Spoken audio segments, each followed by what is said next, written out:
Hi friends, అందరికి నమస్తే. Welcome to my channel. ఈ వీడియోలో మనం రైల్వేలో ఇంటర్మీడియట్తోనైతే జాబ్స్ పడ్డాయండి. Non technical popular category jobs. ఇదిగోండి, ఇక్కడ మీరు చూడొచ్చు. ఈ వెబ్సైట్ లింక్ కింద డిస్క్రిప్షన్లో ఇస్తాను. మరి దీనికి ఎట్లా అప్లికేషన్ చేయాలి ఏంటి అనేది స్టెప్ బై స్టెప్, రిజిస్ట్రేషన్తో పాటు జాబ్స్ ప్రిఫరెన్స్ కూడా ఎట్లా ఇవ్వాలనేది క్లియర్గానే ఎక్స్ప్లెయిన్ చేస్తాను. ఇదిగోండి, దానికంటే ముందు మనము గ్రాడ్యుయేషన్తో కూడా 5,800 జాబ్స్ నోటిఫికేషన్ పడ్డాయింది. చాలా టైం ఉంది. అది ఎట్లా అప్లికేషన్ చేయాలనేది అలాంటి వీడియోస్ చేసి వీడియో సెక్షన్ పెట్టడం అయితే జరిగింది. చూడడం వాళ్ళంటే చూడండి. ఇదిగోండి, ఇప్పుడు ఇంటర్మీడియట్తో ఎట్లా అప్లికేషన్ చేయాలని చెప్తాను. ఇదిగోండి, అప్లై మీద క్లిక్ చేస్తే ఈ విధంగా వస్తుంది. ఇక్కడ మనకు ఆల్రెడీ అకౌంట్స్ ఉంటే ఆధార్తోని లాగిన్ కావచ్చు, అండ్ ఐడి పాస్వర్డ్ ఉంటే దాంతో కావచ్చు. మనకు అకౌంట్ లేదు కదా, మరి ఈ క్రియేట్ అనే అకౌంట్ మీద క్లిక్ చేయండి. ఈ విధంగా వస్తుంది. ఇక్కడ కూడా అఫ్కోర్స్ ఈ డైలాగ్ బాక్స్ అదే చెప్తుంది, ఆల్రెడీ ఉంటే ఆ పాస్వర్డ్ యూజర్ నేమ్ ఇచ్చి లాగిన్ కండి అని. ఓకే, సో లేదు కదా మనకు, సరే ఓకే మీద క్లిక్ చేస్తే ఇక్కడ ఫ్రెష్ అప్లికేషన్ క్రియేట్ చేయడంతో పాటు అండ్ ఎక్కడ ఏ వివరాలు స్టెప్ బై స్టెప్ ఎక్కడ మీకు ఇంట్లోనే ఉండి మీరు మొబైల్లోనే చేసుకునే విధంగా ఎక్కడ ప్రాబ్లం రాకుండా క్లియర్గా ఎక్స్ప్లెయిన్ చేస్తాను. చూడండి, ఇదిగోండి, కొంచెం పైకి స్క్రోల్ చేస్తే పైన ఇండియన్ అని సెలెక్షన్ చేసుకున్న తర్వాత కిందికి వస్తే ఇక్కడ లెఫ్ట్ సైడ్ ఏదైతే డీటెయిల్స్ ఎంట్రీ చేసామో రైట్ సైడ్ కూడా అదే డీటెయిల్స్ మనము ఎంట్రీ చేయాల్సి ఉంటుంది. సో మిస్టేక్స్ పోకుండా ఉండడానికి ఇలా మనం చేయాల్సి ఉంటుంది. For example first full name entry చేయండి. అదే ఫుల్ నేమ్ ఇక్కడ రైట్ సైడ్ కూడా యాజ్ ఇట్ ఈస్గా ఎంట్రీ చేయండి. మనకు మిస్టేక్స్ ఒకవేళ మనం చేస్తే కనుక ఇక్కడే మనకు దొరికిపోతుంది. కాబట్టి ఇదిగోండి, అక్కడ టిక్ పడింది చూసారా, అట్లా. తర్వాత ఏమైనా నేమ్ చేంజ్ చేసుకున్నారు ఇప్పటివరకు అని అంటుంది. సో నో పెట్టేసుకోండి, ఎస్ ఉన్న వాళ్ళు ఎస్ పెట్టేసుకోండి. దాని తర్వాత కింద date of birth as per SSC ప్రకారం ఎంట్రీ చేయండి డీటెయిల్స్ అన్నీ కూడా.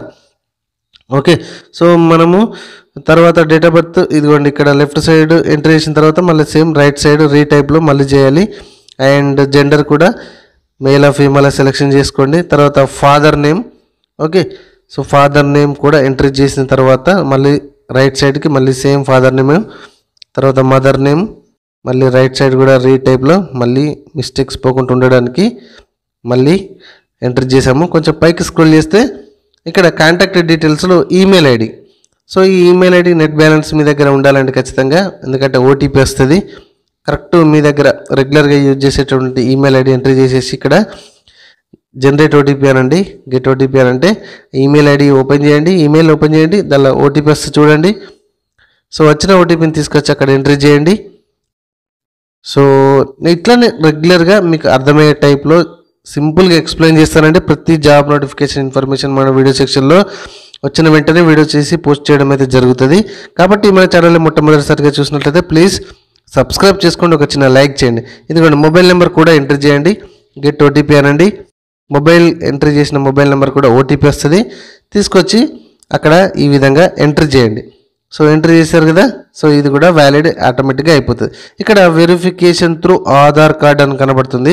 సో దాని మీద క్లిక్ చేస్తే ఇక్కడ ఒక బాక్స్ వచ్చింది కదా, ఇక్కడ ఈ బాక్స్లో మన ఆధార్ నెంబర్ ఎంట్రీ చేసేసి జనరేట్ ఆధార్ ఓటీపీ అనేది క్లిక్ చేయండి. ఇది చేయాలి, ఆధార్ వెరిఫికేషన్ చేయాలంటే ఆధార్కి మొబైల్ నెంబర్ లింక్ ఉండాలి. ఇది దీనికి టిక్ చేసి ఈ గెట్ జనరేట్ ఓటీపీ మీద క్లిక్ చేస్తే ఆధార్కి ఏదైతే మొబైల్ నెంబర్ లింక్ ఉందో దానికి మాత్రమే ఓటీపీ వస్తుంది. సో పైన ఒక నెంబర్ ఎంట్రీ చేసాం కదంటే అది ఆధార్కి ఉంటే బెస్ట్, లేదు అక్కడ ఒక నెంబర్ ఎంట్రీ చేయొచ్చు, మీ ఇష్టము. కాకపోతే ఇక్కడ ఆధార్ వెరిఫికేషన్ చేయాలంటే మాత్రం ఖచ్చితంగా ఆధార్కి లింక్ ఉన్న మొబైల్ నెంబర్కి ఓటీపీ పోతుంది, గుర్తుపెట్టుకోండి. పైకి స్క్రోల్ చేస్తే ఇక్కడ డీటెయిల్స్ ఆటోమేటిక్గా వస్తాయి. ఇదిగోండి, ఆధార్కి సంబంధించిన డీటెయిల్స్, ఫోటో అన్నీ కూడా ఆటోమేటిక్గా వస్తాయి. ఇక్కడ క్రియేట్ యువర్ పాస్వర్డ్లో ఒక పాస్వర్డ్ మనం స్ట్రాంగ్ పాస్వర్డ్ సెట్ చేసుకోవాలి. సో అదే పాస్వర్డ్ లెఫ్ట్ సైడ్ సెట్ చేసుకున్న పాస్వర్డ్ రైట్ సైడ్ కూడా బాక్స్ ఎంట్రీ చేసేసి ఐఎమ్ నాట్ రోబోట్ మీద క్లిక్ చేసేసి ఇక్కడ ప్రివ్యూ మీద క్లిక్ చేయాలి. సో ఒక్కసారి ఈ ఓటీఆర్ ఆర్ఆర్బికి సంబంధించి సబ్మిట్ అయిందంటే ఏం చేయడానికి లేదు. సో ఓకే ఉంటేనే క్రియేట్ అయిన అకౌంట్ మీద క్లిక్ చేయండి, దాన్ని టిక్ మార్క్ చేసేసి. సో ఇక్కడ చూడండి, ఎటువంటి మార్క్ ఇది ఎడిట్ చేయడానికి లేదు అని అంటుంది. సో ఈ పేజ్కి వచ్చేసినాక మళ్ళీ లాగిన్ మీద క్లిక్ చేయండి. సో ఆల్రెడీ మనకు అకౌంట్ వచ్చేసింది కాబట్టి లాగిన్ విత్ ఆధార్ అయినా పర్లేదు, ఆ లాగిన్ విత్ క్రెడెన్షియల్ అయినా పర్లేదు, అంటే పాస్వర్డ్తో అయినా పర్లేదు. మనకు ఆధార్తో లాగిన్ అవ్వచ్చు ఈజీ.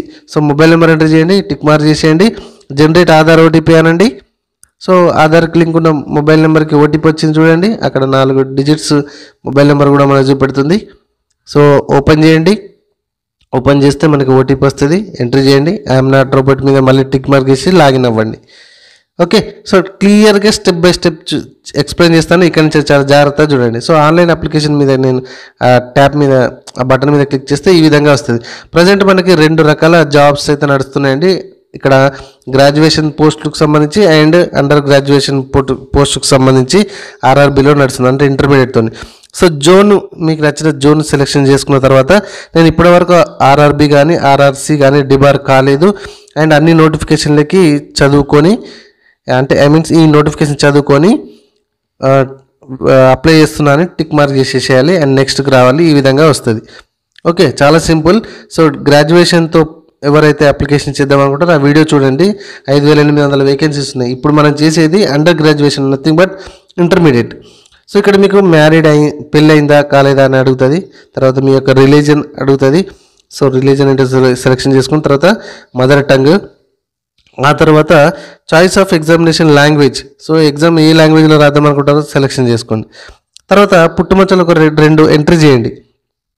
ఎస్ఎస్సిలో ఉన్నది ఒకటి డిఫాల్ట్గా ఉంటుంది, ఎస్ఎస్సిలో 2 ఉంటే అదే విధంగా ఎంటర్ చేయండి. లేకపోతే మీ బాడీలో ఏదైతే పుట్టుమచ్చ ఎక్స్ట్రా ఉందో అది కూడా ఖచ్చితంగా ఇక్కడ ఎంటర్ చేయాలి. స్టార్ మార్కుని 100% ఎంటర్ చేయాలండి. ఓకే, సో వదిలేయడానికి ఏమైతే లేదు. సో ఇప్పుడు మనం ఏం చేస్తున్నామండి, ఇంటర్మీడియట్తో అండర్ గ్రాడ్యుయేషన్తో ఎట్లా రైల్వేలో పడ్డ జాబ్స్కి అప్లికేషన్ చేయాలనేది క్లియర్గా ఎక్స్ప్లెయిన్ చేసుకుంటున్నాము. ఎందుకంటే ఇక్కడ కమ్యూనిటీ అంటే క్యాస్ట్, మీ క్యాస్ట్ ఏంటి అనేది సెలెక్షన్ చేసుకోండి. సో ఇక్కడ నాన్ క్రిమి లేయర్ వాళ్ళు మాత్రమే జాబ్స్కి ఎలిజిబుల్ అని అంటుంది. సో ఇక్కడ నేను కమ్యూనిటీ క్యాస్ట్ షెడ్యూల్ వాళ్ళది సెలెక్షన్ చేసుకున్నా. వాళ్ళకి సంబంధించి టైటిల్ ఏంటి, క్యాస్ట్ సర్టిఫికేట్ నెంబరు, సో ఎవరు ఇష్యూ చేశారు, ఏ స్టేట్ ఇష్యూ చేసింది, ఇష్యూ చేసిన డేట్ ఏంటి అని అడుగుతుంది. అయితే ఇక్కడ చూడండి, రైల్వేలో మీకు ఆ ఫీజు ఏమన్నా మీకు అవైల్ చేసుకుందాం అనుకుంటున్నారా అంటే కనుక ఎస్ అంటే ఆ నియరెస్ట్ రైల్వే స్టేషన్ ఎంట్రీ రాయాలి అండ్ క్యాస్ట్ సర్టిఫికేట్ అప్లోడ్ చేయాలి. ఒకవేళ ఫీజు మీరు కన్సిడర్ చేసుకుందామని అనుకుంటే, అవైల్ చేసుకుందామని అనుకుంటే. అయితే ఇక్కడ చూడండి, ఓబీసీ అని పెడితే కనుక, అంటే బీసీ వాళ్ళది పెడితే కనుక నాన్ క్రిమిలేయర్కి సంబంధించిన సర్టిఫికేట్ అనేది మనం పెట్టాలి. నథింగ్ బట్ ఓబీసీ పెట్టినా మనకు పర్లేదు. ఓకే, సో ఫర్ ఎగ్జాంపుల్ పెట్టి చూపెడుతున్నాను నేను. ఓబీసీ వాళ్ళకి సంబంధించింది అయితే నాన్ క్రిమిలేయర్ అనేది మాత్రమే వాళ్ళు ఎలిజిబుల్ అని అంటుంది. సో ఓబీసీ సర్టిఫికేట్ తీసుకొచ్చి ఆ సర్టిఫికేట్ డీటెయిల్స్ ఇక్కడ ఎంట్రీ చేయాలి. సో అది కూడా మనకి రీసెంట్గా ఉండాలి. ఇందాక మనం చూపించిన డైలాగ్ బాక్స్తో పాటు అందులో ఏదైతే చూపిస్తుందో అక్కడ రీసెంట్గా మాత్రమే ఉండాలి. సో సింపుల్గా చెప్పాలంటే ఏప్రిల్ తర్వాత ఇది ఉండాలి ప్రతి ఇయర్ కూడా. సో ఓబీసీ సర్టిఫికేట్ అనేది ఇయర్కి ఒక్కసారి మాత్రమే ఉంటుంది, గుర్తుపెట్టుకోండి. సో నేను ఇక్కడ షెడ్యూల్ క్యాస్ట్కి సంబంధించి పెట్టి అప్లై చేస్తున్నా. కొంచెం కిందకి స్క్రోల్ చేస్తే అక్కడ అడ్రస్ అని అడుగుతుంది. So present address, permanent address అన్నీ మొత్తం టైప్ చేస్తున్నా. ఇక్కడ మీ స్టేటు, మీ యొక్క డిస్టిక్, ఓకే. సో అడ్రస్ ప్లేస్లో మొత్తం ఫుల్ అడ్రస్ రాసేసేయండి. సో ఒక్కొక్కసారి ఇది కరెక్ట్ రావడం లేదు, అందుకని ఇది అడ్రస్ బాక్స్లో మొత్తం ఫుల్ అడ్రస్ రాసేయండి. And nearest city and pin code ఇవన్నీ టైప్ చేయండి జాగ్రత్తగా. వీడియోని లాస్ట్ వరకు చూడండి. ఏమైనా డౌట్స్ ఉంటే కామెంట్లో అడగండి. Step by step, pin to pin మీకు ఎక్స్ప్లెయిన్ చేస్తున్నా. సో ఇక్కడ నియరెస్ట్ సిటీ అంటే మీ యొక్క మండల్, పక్కనే మీ యొక్క విలేజ్ యొక్క పిన్ కోడ్. ఓకే, దీనికి టిక్ మార్క్ చేసేయండి. పక్కనే పర్మనెంట్ అడ్రస్ అదే అయితే కనుక టిక్ మార్క్ చేయండి. లేదు వేరేదైతే వేరేదని మీరు సపరేట్గా ఎంట్రీ చేయండి. సో సేవ్ మీద క్లిక్ చేసి నెక్స్ట్ పేజ్ మీదకి వచ్చేసేయండి. సో ఇక్కడ నాట్ నవ్ అనండి. సో సేవ్ చేయకూడదు ఇది ఎప్పుడే కానీ. సో నాట్ నవ్ అంటే ఈ విధంగా వస్తుంది. ఇక్కడ కేటగిరీ డీటెయిల్స్, మీరు ఏమైనా ఎక్స్ సర్వీస్ మేనా, ఇంతకుముందు ఏమైనా పనిచేశారా? ఎస్ అయితే ఎస్, నో అయితే నో. ఎస్ అయితే కనుక దాని డీటెయిల్స్ అన్నీ ఎంట్రీ చేయాలి. ఓకే, తర్వాత ఫిజికల్లీ హ్యాండిక్యాప్డ్ అని అడుగుతుంది. సో ఫిజికల్ హ్యాండిక్యాప్డ్ వాళ్ళైతే ఎస్ మీద క్లిక్ చేసుకోండి. ఆ డీటెయిల్స్ అన్నీ అడుగుతుంది. సదరన్ సర్టిఫికేట్ కానీ, ప్రాబ్లం ఏంటి, ఎంత పర్సెంటేజ్ ఉన్నదని. అవును అయితేనే, నో అయితే ఏం అడగదు. సో తర్వాత సేమ్ స్క్రైబ్ ఏమైనా ఇప్పటివరకు ఏమైనా చూచిరాతకు పాల్పడ్డారా అని అడుగుతుంది. ఎస్, నో అయితే నో. తర్వాత ఈబీసీ, సో ఈబీసీ వాళ్ళు, ఓసీ రెడ్డి వాళ్ళు ఉంటారు కదా, వాళ్ళకి చెందిన వాళ్ళు అడుగుతుంది. ఎస్ అయితే కనుక వాళ్ళకి సంబంధించిన ఈడబ్ల్యూఎస్ సర్టిఫికేట్ పెట్టాలి. తర్వాత రైల్వే ఎంప్లాయీ అని అడుగుతుంది. ఎస్ అయితే ఎస్, నో అయితే నో పెట్టేసుకోండి. తర్వాత ఒకవేళ name of the current department, అని అడుగుతుంది. అంటే రైల్వే డిపార్ట్మెంట్ కాకుండా ఇంకా వేరే ఏమైనా ఎంప్లాయా, స్టేట్ ఎంప్లాయా, సెంట్రల్ ఎంప్లాయా అని అడుగుతుంది. అది కూడా ఎస్ అయితే ఎస్, నో అయితే నో పెట్టేసుకోండి. కిందికి వస్తే బ్యాంక్ డీటెయిల్స్, క్యాండిడేట్ యొక్క బ్యాంక్ డీటెయిల్స్ పెట్టుకోండి. ఇది ఎందుకంటే ఎగ్జామ్కి అటెండ్ అయితే కొంత ఫీజు అనేది మీకు అమౌంట్ రిఫండ్ అయ్యే ఛాన్సెస్ ఉంటుంది కాబట్టి సో జాగ్రత్తగా అకౌంట్ నెంబర్ ఇవ్వండి. అకౌంట్లో పేరు, అకౌంట్ ఇది అకౌంట్ నెంబరు, ఐఎఫ్ఎస్సి కోడ్ అదంతా ఎంట్రీ చేసేసి జాగ్రత్తగా అక్కడ కన్ఫర్మ్ మీద క్లిక్ చేసి సేవ్ మీద క్లిక్ చేసి నెక్స్ట్ పేజ్ మీదకి వచ్చేసేయండి. ఇక్కడ మనకు అండర్ గ్రాడ్యుయేషన్కి సంబంధించి రైల్వేలో జాబ్స్కి అప్లికేషన్ చేస్తున్నాం కాబట్టి మినిమం మనం 10th క్లాస్ డీటెయిల్స్ అయితే ఎంటర్ చేయాలి. ఇప్పుడు ఇక్కడ మెట్రికులేషన్ ఆర్ ఎస్ఎస్సి డీటెయిల్స్ అని ఉంది కదా. సో ఏ స్టేట్లో చదివారు, సో అది ఏ డిస్టిక్లో చదివారు, బోర్డు ఏంటి, సో మీ యాజ్ ఇట్ ఈజ్ మీ ఏదైతే సర్టిఫికెట్లో ఎట్లా ఉంటుందో బోర్డు అదే విధంగా ఎంటర్ చేయండి. ఓకే. సో తర్వాత ఇదిగోండి నేను రాస్తున్నా చూడండి. తర్వాత ఎప్పుడు పాస్ అయ్యారు, డేట్ ఆఫ్ పాసింగ్ ఎప్పుడు, ఆ రూల్ నెంబర్ ఏంటి, సో ఎస్ఎస్సి సర్టిఫికెట్ యొక్క సీరియల్ నెంబర్ ఏంటి అని ఈ విధంగా అడుగుతుంది. వీడియో నచ్చితే చిన్న లైక్ చేయండి, మరికొందరికి ఈ వీడియోని ప్లీజ్ షేర్ చేయండి. ఇంటర్మీడియట్తో రైల్వేలో జాబ్స్ చాలామందికి పడుతున్నాయి కానీ తెలియట్లేదు కాబట్టి ఇంటర్మీడియట్ కంప్లీట్ అయిన వాళ్ళకి ఈ వీడియోని షేర్ చేయండి. ఇదిగోండి, do you have typing professions in English are Hindi అని అడుగుతుంది. సో ఉంటే ఉన్న వాళ్ళు పెట్టేసుకోండి. ఓకే, టైపింగ్ ప్రొఫెషన్సీ ఇంగ్లీష్లో అండ్ ఇందులో ఉందా అని అడుగుతుంది. ఉంటే వేసి పెట్టుకొని, లేకపోతే నో పెట్టేసుకొని యాడ్ మీద క్లిక్ చేస్తే యాడ్ అయిపోతుంది. ఇక్కడ వరకు ఎస్ఎస్సి డీటెయిల్స్ యాడ్ అయిపోయింది. ఇప్పుడు ఇంటర్మీడియట్ డీటెయిల్స్ యాడ్ చేయాలి. ఎందుకంటే ఇది గ్రాడ్యుయేషన్ మీన్స్ ఇంటర్మీడియట్తోని రైల్వేలో జాబ్స్కి అప్లికేషన్ చేస్తున్నాం కాబట్టి ఇంటర్మీడియట్ డీటెయిల్స్ ఇప్పటిదాకా 10th క్లాస్ డీటెయిల్స్ ఎట్లా ఎంటర్ చేసామో సేమ్ అవే డీటెయిల్స్ కూడా ఇంటర్మీడియట్కి సంబంధించి ఎంటర్ చేయాలి. ఓకే. సో ఏం సబ్జెక్ట్ అని, ఏ స్టేటు, ఏ డిస్టిక్లో కంప్లీట్ చేశారు, ఆ బోర్డు ఏంటిది, డేట్ ఆఫ్ పాస్ ఎంత పర్సెంటేజ్ వచ్చింది, ఇందులో కూడా మీకు typing proficiency in English are Hindi ఉందా అని అడుగుతుంది. సో ఇవన్నీ జాగ్రత్తగా చూసుకోండి. మెమోస్ అన్నీ ముందు పెట్టుకోవాలండి. మీరు దేనికి అప్లికేషన్ చేసినా ఫోన్ పక్కన పెట్టుకొని ఫోన్ పైకి కిందికి మీరు అంటుంటూ అప్లికేషన్ చేస్తే అది కరెక్ట్ కాదు. కాబట్టి మీ జిరాక్స్ సెట్ కానీ ఒరిజినల్ సెట్ కానీ ముందు పెట్టుకొని మీరు అప్లికేషన్ చేస్తుంటే ఈజీగా అయిపోతుంది. దానికంటే ముందు ఒక ఆర్డర్ అనేది మీరు రాసి పెట్టుకుంటే ఇంకా ఈజీ అయిపోతుంది. ఇదిగోండి, ఇక్కడ కూడా ఎస్ అయితే ఎస్ పెట్టుకొని యాడ్ చేసుకుంటే యాడ్ అయిపోతుంది. సో నెక్స్ట్ పేజ్ మీదకి రండి. అంతే. మనము ఒకవేళ డిగ్రీకి అప్లికేషన్ చేస్తే అక్కడ 10th డిగ్రీ ఎంటర్ చేయాల్సి ఉంటుంది. ఇంటర్మీడియట్కి అప్లికేషన్ చేస్తున్నాం కాబట్టి 10th అంటే ఇంటర్ చేసాం. ఇక్కడ సిగ్నేచర్ అనేది మనము అప్లోడ్ చేయాల్సి ఉంటుంది. అండ్ ఫోటో వచ్చేసి ఖచ్చితంగా లైవ్ అనేది ఉంటుంది. సో ఇక్కడ మనకు కొన్ని నిమిషాలతో పాటు ఉంటుంది. సో 5 minutesలో 3 attempts మాత్రమే ఉంటాయి. ఆ తర్వాత మళ్ళీ 15 minutes 20 minutes తర్వాత మళ్ళీ కూడా ఆ ఛాన్సెస్ ఉంటుంది. కాకపోతే ఆ 5 minutesలోనే మనం చేసుకుంటే టైం చాలా సేఫ్ అవుతుంది. కాబట్టి బ్యాక్గ్రౌండ్ ఎటువంటి డిస్టర్బెన్స్ లేకుండా కొద్దిగా ప్లెయిన్గా ఉండేటట్టు ఇది కూడా మీకు స్క్రీన్లో చూస్తున్నారు. ఆ సర్కిల్ వచ్చింది కదా, ఆ సర్కిల్ చుట్టూ మీకు ఫోటో అంటే క్యాండిడేట్ యొక్క ఫోటో రావాలండి. ఫోటో వచ్చినప్పుడు మాత్రమే అది క్యాప్చర్ అవుతుంది. మధ్యలో ఐస్ బ్లింక్ చేస్తే బై డిఫాల్ట్గా క్యాప్చర్ అవుతుంది. అండ్ ఈ ఫోటో కింద మీకు యాప్ ఉంది, అట్లా కూడా మీరు ఫేస్ అథెంటికేషన్ కూడా చేసుకోవచ్చు. అక్కడ చూడండి.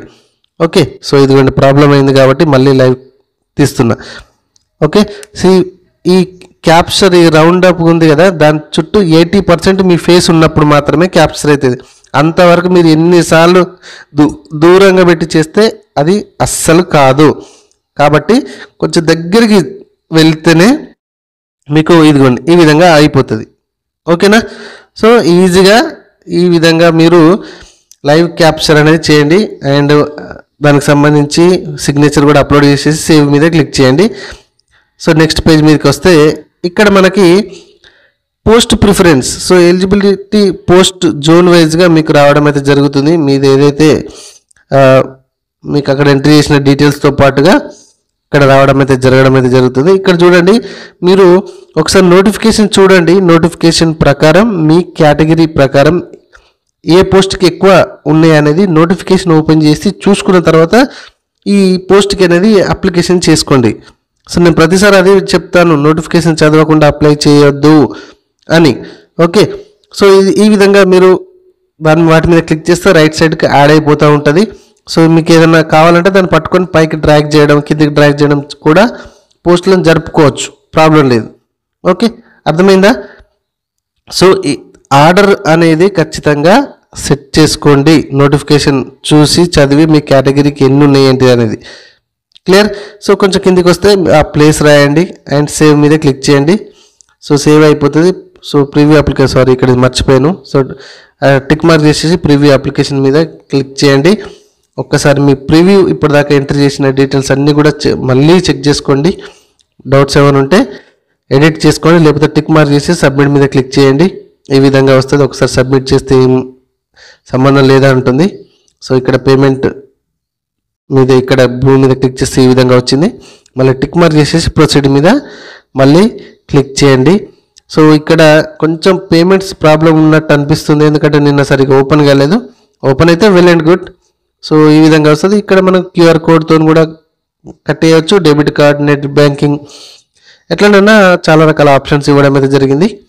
సో ఈ కట్టేటప్పుడు మీరు ఏది పాస్వర్డ్ కానీ మీ యొక్క ట్రాన్సాక్షన్స్ డీటెయిల్స్ కానీ ఎంట్రీ చేసినప్పుడు ఇది ఏం వస్తలేదు కదా అని ఫ్రంట్ కానీ బ్యాక్ కానీ క్లిక్ చేయొద్దండి. ఆటోమేటిక్గా అదే పేజీ నెక్స్ట్కి వెళ్ళిపోతుంది.